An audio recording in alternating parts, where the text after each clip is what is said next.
Ok, bonsoir. Je suis ravie d'être là avec vous ce soir. Je m'appelle Yasmine, je suis cofondatrice de Recast AI.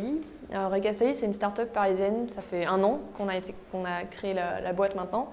On travaille dans un secteur de l'intelligence artificielle qui est la compréhension du langage. Donc, grosso modo, on fait une technologie de NLP, Natural Language Processing, qui permet d'analyser du texte pour en arriver à sa compréhension.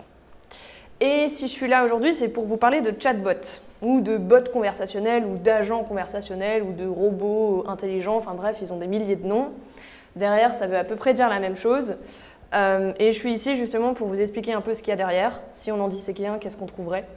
Qu'est-ce qu'il y a aujourd'hui comme outil à disposition d'un dev pour en créer? Et puis on va partir sur un petit live coding à la fin pour vous montrer que c'est super facile d'en faire un. Donc, comment on construit un chatbot? Alors, avant tout, en fait, un chatbot, c'est juste un simple programme qui va automatiser une tâche. La particularité, disons, c'est qu'il va être capable d'interagir avec un utilisateur à travers une simple conversation. Et une conversation en langage naturel, genre comme vous parlez à vos potes, à vos parents, à votre famille, à vos amis, peu importe. Et à la fin, quelque chose se produit, une action, vous accédez à une certaine information, peu importe.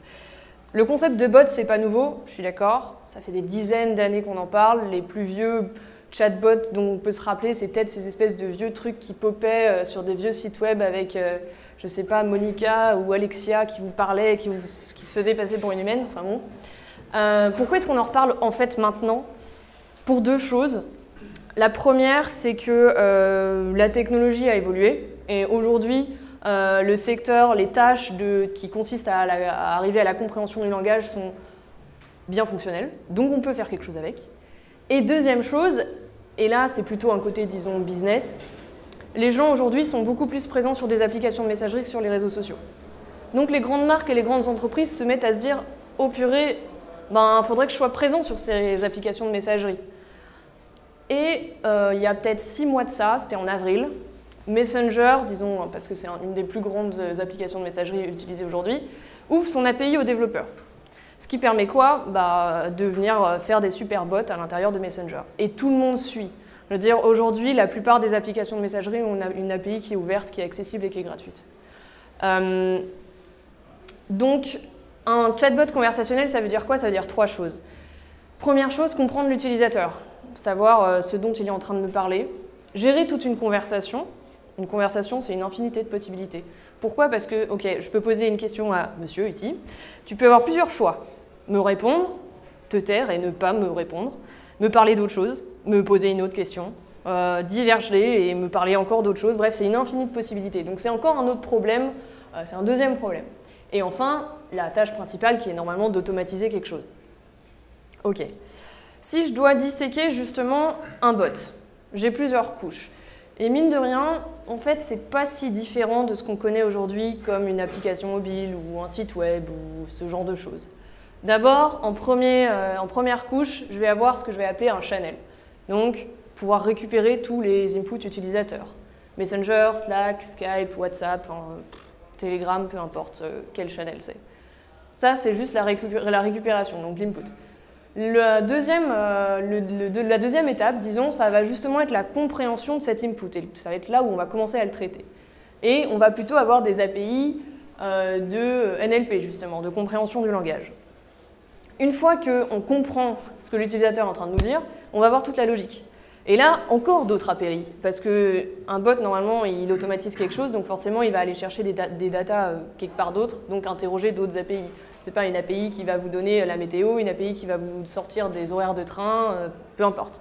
Et toute la logique nécessaire à construire une conversation. Ça va vraiment être votre cœur, le cœur de la tâche de votre bot. Et enfin, les 2 dernières, qui sont assez logiques finalement, un hébergement et des analytics. Des analytics, pourquoi? Parce que, en fait, c'est vraiment comme une appli mobile ou un site web. Il y a un moment, vous allez vouloir créer un certain service, une certaine expérience. Il va falloir l'analyser, il va falloir avoir des stats et se dire « Ok, c'est plutôt bien, non, en fait, mes utilisateurs, ils demandent plutôt ça, il faudrait peut-être que j'évolue vers ce système-là, peu importe. » Bref, c'est des briques classiques, mais qui sont nécessaires là aussi dans un chatbot. Si je reviens un peu plus sur la première étape, les channels, la première chose, ça va être de connecter votre programme, votre bot, à ce channel. Et en fait, je parlais tout à l'heure de Messenger ou de Slack ou de Skype. mais il en existe vraiment des centaines et des centaines d'autres, et il y en a qui ont des spécificités. Genre, si je parle de Twitch et de Discord, c'est des channels super gamers. Et là aussi, on peut très bien connecter un bot, pourquoi pas. Si je prends par exemple des channels beaucoup plus entreprises, ça va être des choses comme Cisco Spark ou Microsoft Teams ou des trucs comme ça. Ça va être des utilisateurs différents. Et on a aussi tout ce qui est, par exemple, des plateformes de support ou de gestion client. Zendesk, Intercom, Frontap, vous les connaissez peut-être. Tout ça, on va pouvoir connecter des bots derrière. Il y a de la conversation, il y a des échanges, donc on peut automatiser des choses et on peut connecter des bots.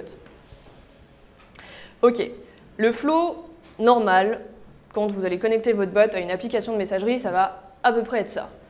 Des utilisateurs tapent des messages sur l'application de Messenger. Messenger reçoit l'API envoie chaque message à une webhook. Votre bot reçoit chaque message, fait une certaine logique sur chaque message et répond en faisant un call à Messenger. Messenger affiche le message. Ok. Dans votre code, ça ressemble à peu près à ça. C'est un exemple en Node.js. Vous avez un petit serveur qui tourne et là, à chaque fois qu'on arrive sur /webhook, on va traiter le message et on va répondre quelque chose. Ok. Le truc un peu particulier avec certaines applications de messagerie, c'est qu'on va pouvoir faire autre chose qu'envoyer du texte. Et ça va être vachement plus marrant.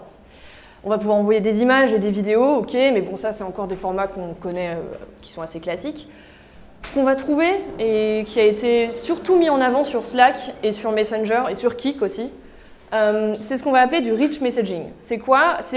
Finalement, c'est des éléments d'interface graphique habituels qui vont venir se retrouver dans une interface conversationnelle.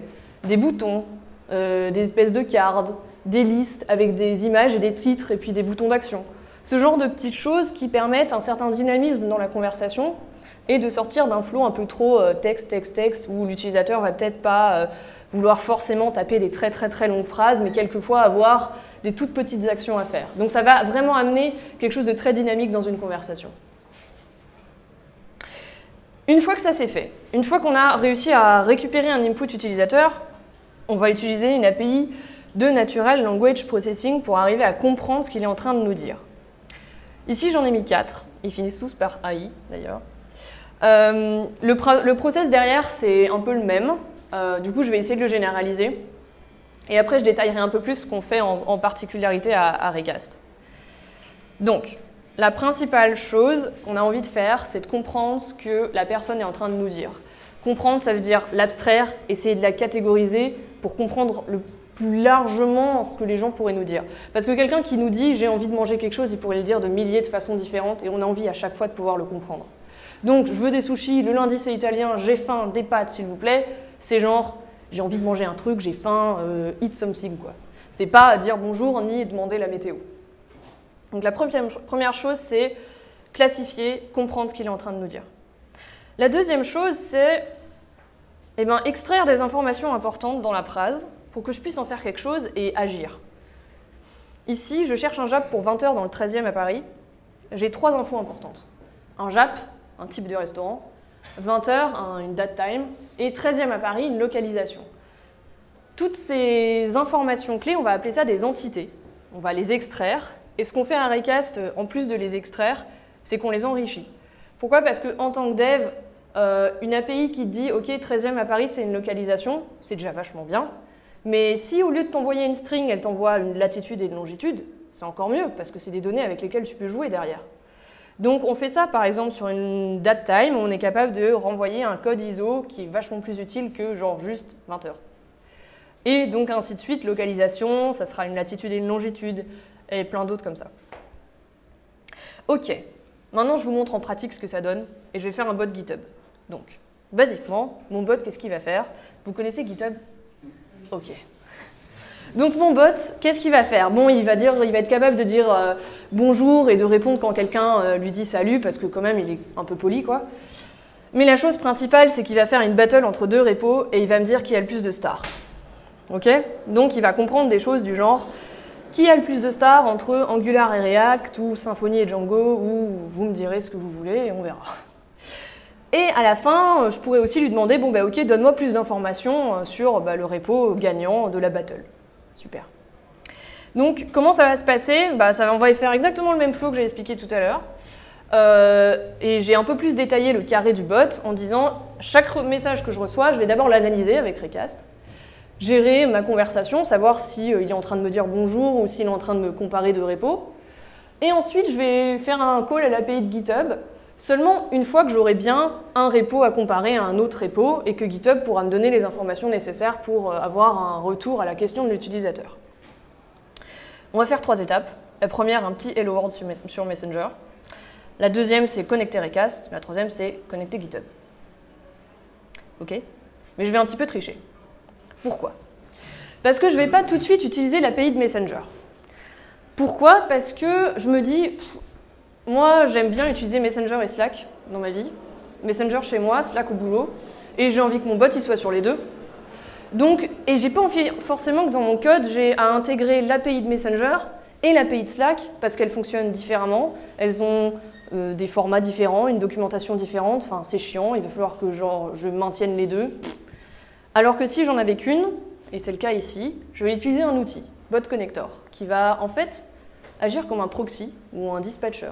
Tout ce que je vais avoir à faire, c'est discuter avec Bot Connector, et c'est Bot Connector qui va dispatcher les messages et recevoir les messages de Slack, de Skype, de Messenger, de Kik, peu importe, tout cela.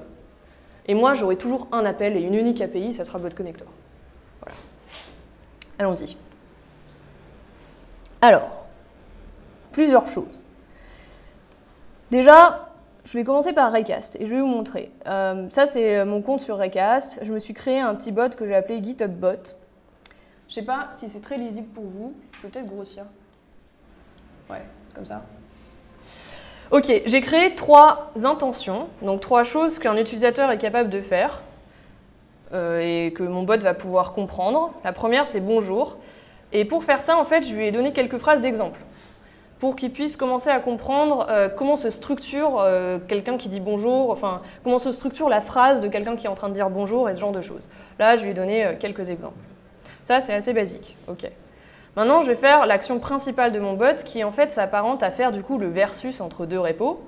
Et là aussi, j'ai donné quelques phrases d'exemple. Donc, qui a le plus de stars entre Angular et React? Qui est le plus populaire entre Bootstrap et Ionic? Et en plus de lui donner ces certains exemples, je lui ai aussi appris à reconnaître ce que c'était un repo. Parce que c'est ça l'information importante dont j'ai besoin dans mon bot. Donc, j'ai surligné Angular et React en tant que repo. Et j'ai fait ça dans toutes les phrases. Ça m'a pris 5-6 minutes à les faire. Et à la fin, il commence à reconnaître ce que c'est un repo. Je vais vous montrer, je réduis un petit peu. Donc j'ai des trucs genre Meteor, Bootstrap, bon j'en ai mis quelques-uns pour qu'ils comprennent. Et si je teste ça, donc j'ai une petite console à droite, je vais rentrer une phrase. Typiquement, c'est ce que je vais faire après, hein, sauf que j'enverrai une phrase à l'API me retournera un JSON, et on va voir le JSON qui va être retourné. Donc je vais lui dire, ok, je veux faire une comparaison avec, je sais pas, Django, un truc comme ça. Ok, alors qu'est-ce qui se passe dans mon JSON? Première chose, j'ai l'intent qui a été détecté. C'est bien l'intent versus, en effet, c'est ce que j'ai envie de faire. Et ensuite, il a bien détecté un repo Django. Ok, mon truc est assez entraîné, il arrive à reconnaître les repos, il arrive à reconnaître ce que je suis en train de taper. On est pas mal, c'est bien, première étape. Mais deuxième étape, ma conversation. Pourquoi? J'ai un exemple très simple, je suis d'accord, je pourrais avoir un arbre de conversation super complexe. Je suis restée dans, disons, la simplicité pour le début. À quoi ça sert ce truc? En gros, j'ai un lien vert et j'ai un lien rouge. Pourquoi? Parce que typiquement, quand je vais avoir envie de dire « Ok, donne-moi plus d'infos sur le repo gagnant », bah, ça ne peut arriver que quand il y a eu une battle entre 2 repos. Sinon, j'ai pas d'infos, je sais même pas qui a gagné, il faudrait que je lui dise « je sais pas ». Du coup, j'ai mis un trait rouge entre ces deux-là pour lui dire que ça n'est possible qu'une fois que ça, c'est fait. Et dans versus, ce petit carré, cette action, je lui ai dit « Ok, pour cette action, dans ma conversation, je vais avoir besoin d'un premier repo et d'un deuxième repo. Sinon, tu ne peux pas passer à la suite. Donc tu restes bloqué dans cet état-là de ma conversation. » Et ensuite, je lui ai rempli quelques réponses que le bot va pouvoir donner quand un utilisateur va lui parler. Par exemple, il va envoyer un premier repo à comparer, il va dire « Je veux comparer Angular ». Il va manquer le deuxième repo et donc je lui dirai « Ok, quel est le nom du repo à comparer ou donne-moi un autre repo à comparer s'il te plaît ». Et comme ça, je vais mettre des réponses dans chaque petite action. Par exemple, bonjour, ma réponse c'est salut, je peux comparer des repos GitHub. Ok. On y va maintenant. Donc, je vais utiliser BotConnector pour faire mon Hello World. Je change d'outil. Ça a été assez simple, j'ai créé une page Facebook, j'ai créé un compte développeur sur Facebook, et en gros, voilà, elle est ici, j'ai copié mes tokens et mes ID pour pouvoir justement accéder à l'API de Messenger. Je les ai copiés-collés ici. Hop. Et la chose dont je vais avoir besoin maintenant, c'est ngrok. Alors ngrok, ça va me permettre en fait de faire un tunnel et de pouvoir rendre accessible mon petit bot qui va tourner en local. Donc ça va me donner une URL ici que je vais copier-coller ici. Et je dis à BotConnector, chaque message que tu reçois, tu me l'envoies ici. Ok. Merci.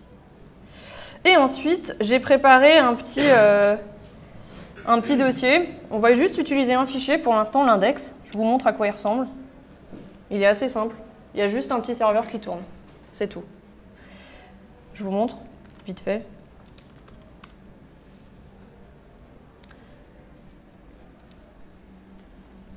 Ça tourne sur le port 5000. Bon, il ne se passe rien. Pour l'instant, ça ne fait rien. Donc la première chose, ça va être d'écouter chaque message et d'écrire hello à chaque fois que je reçois un message, par exemple. Donc pour ça, je vais utiliser le SDK BotConnector que j'ai déjà installé. Et la première chose que je vais faire, en fait, c'est écouter chaque message qui arrive sur mon serveur. Là. Donc, je rouvre mon fichier. Et ici, à la place de ça, je copie ça. Et surtout, j'importe mon SDK BotConnector. Je vous montre. Il est ici. Je l'ai importé là. J'ai initialisé ma connexion ici avec BotConnector. J'ai juste copié-collé un token et un ID de bot pour m'identifier, en gros. OK. Là, j'écoute chaque message ici. Et maintenant,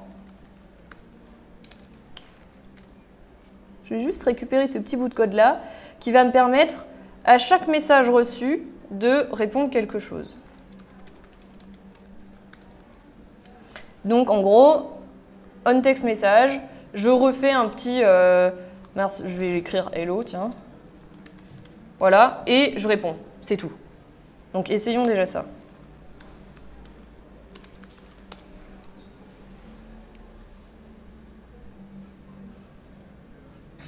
Ok, je vais sur Messenger. Voilà, j'ai ma page ici, ma page s'appelle Dino. Je vais lui dire salut.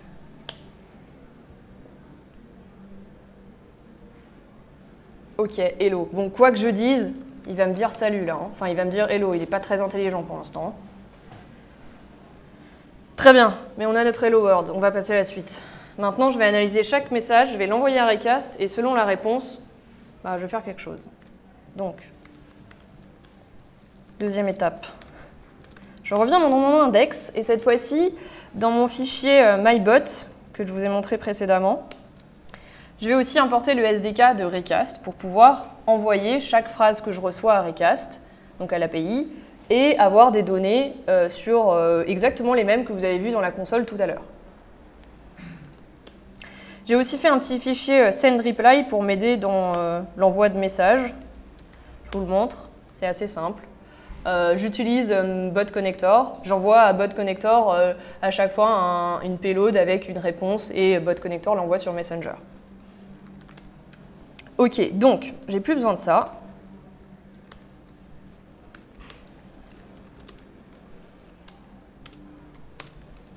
Je fais juste ça pour si jamais il y a une merde qui arrive.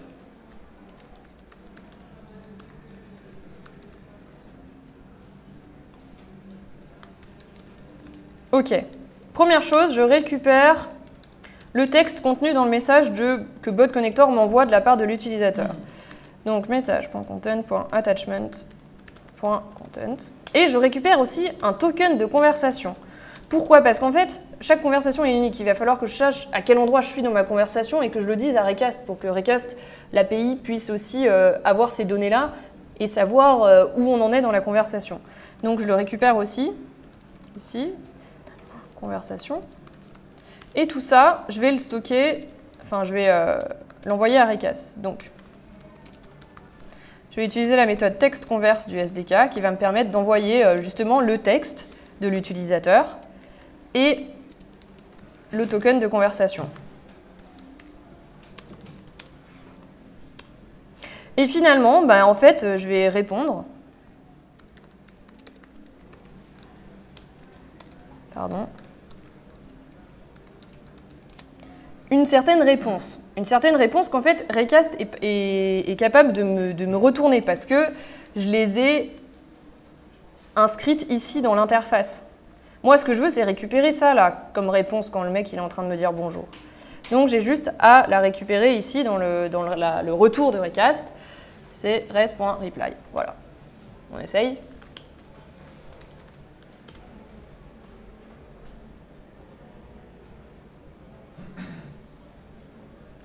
Ok, je vais sur Messenger. Et cette fois-ci, je lui dis salut.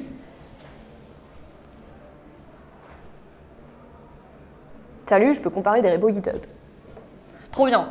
Ok, et maintenant, c'est parti. Donc, j'ai envie de comparer Angular.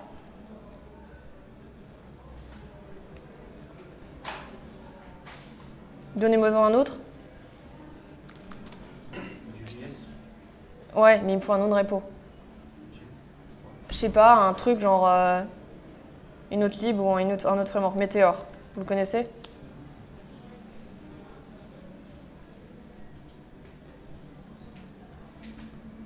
Ok, laisse-moi réfléchir, super. Bon là, ok, cool. On n'a pas encore connecté GitHub, hein, on va pas avoir de réponse, hein, c'est assez normal. Donc rajoutons GitHub. J'ai juste fait un petit fichier ici avec mon call à l'API de GitHub. Pardon, GitHub. Ici, GitHub call, c'est un simple call à l'API de GitHub en envoyant en paramètre un repo que j'ai récupéré grâce à Recast, en gros. Et je vais me servir de la fonction versus juste au-dessus qui va justement faire deux calls GitHub avec repo 1 et repo 2 et qui va envoyer le gagnant entre les deux repos. Je vais juste comparer le nombre de stars et dire que machin a plus de stars que machin. Ok, donc ce que je dois faire maintenant, c'est appeler la méthode versus avec les bonnes données pour qu'elle puisse faire le call à GitHub. Sauf que je ne veux pas appeler la méthode versus n'importe quand dans ma conversation. Je veux uniquement l'appeler quand j'ai les bonnes données, j'ai bien un repo numéro 1, un repo numéro 2, c'est bon. Et là, je peux appeler ma méthode versus. Donc, je récupère dans les données que Recast me retourne. Premièrement, est-ce qu'il y a bien une action valide dans ma conversation? Est-ce qu'il n'est pas en train de me parler de pizza ou je ne sais pas quoi d'autre? Et est-ce que cette action est bien complète? Est-ce que j'ai toutes les données pour faire mon call GitHub? Si oui, c'est parti. Et un dernier truc, est-ce que mon action c'est bien un versus et pas un bonjour ou un autre truc? Si c'est OK, dans ce cas, allons-y.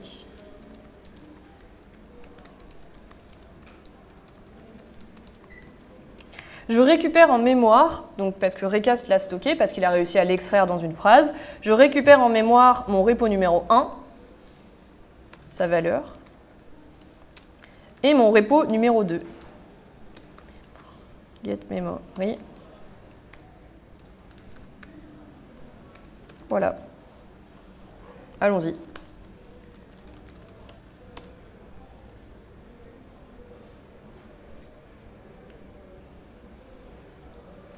Ok, je reviens sur Messenger. Alors, je veux comparer quoi cette fois?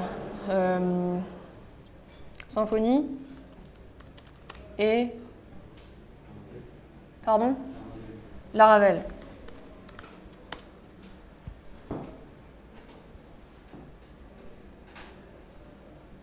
Ok. Alors, il a gardé en mémoire Meteor, il n'a apparemment pas compris Symfony. Mais Meteor a plus de stars que Laravel. Voilà. Bon, voilà grosso modo comment construire un bot. Je vais juste finir sur un petit slide de best practice si l'aventure vous tente et que vous vous dites ok, ce week-end, tiens, j'ai bien envie d'essayer de faire un bot. Quelques petits trucs, toujours annoncer que c'est un bot, ça sert à rien de faire croire aux gens que c'est un humain, l'expérience va être super déceptive. Toujours dire salut et voilà ce que je sais faire. C'est un peu un manuel d'utilisation au premier abord et c'est toujours bien. Ensuite, répondre aux questions basiques. Les questions basiques, c'est genre « Waouh, t'es trop génial, merci pour tout ce que tu fais pour moi » ou alors « Ah, t'es vraiment trop con, t'es trop nul, je t'utiliserai plus jamais ». Si vous ne les comprenez pas, la frustration, elle va être encore plus grande du côté de l'utilisateur. Donc, c'est cool de répondre à ce genre de petites choses-là. Avoir une aide. Donc, si l'utilisateur te dit « Aide-moi, à quoi tu sers ?» ou ce genre de choses, on ressort lui le petit manuel d'utilisation.